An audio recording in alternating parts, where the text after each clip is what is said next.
آج ہم سورہ بقرہ کی ابتدائی پہلی 5 آیات ود اردو ٹرانسلیشن کے ساتھ تلاوت کریں گے، تو آئیے کرتے ہیں۔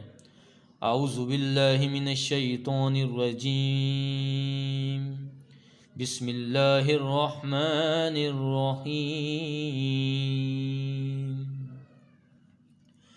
الف لام میم، ذالک الکتاب لا ریب فیہ ھدی للمتقین۔ الف لام میم، وہ بلند رتبہ کتاب یعنی قرآن، کوئی شک کی جگہ نہیں، اس میں ہدایت ہے ڈر والوں کو۔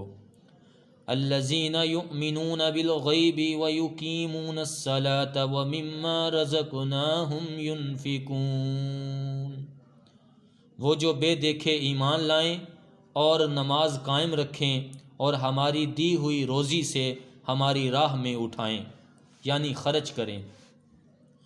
والذین یؤمنون بما انزل الیک وما انزل من قبلک وبالآخرۃ ھم یوقنون۔ اور وہ کہ ایمان لائیں اس پر جو اے محبوب تمہاری طرف اترا اور جو تم سے پہلے اترا، اور آخرت پر یقین رکھیں۔ اولئک علی ھدی من ربہم واولئک ھم المفلحون۔ وہی لوگ اپنے رب کی طرف سے ہدایت پر ہیں اور وہی مراد کو پہنچنے والے ہیں۔ صدق اللہ العظیم۔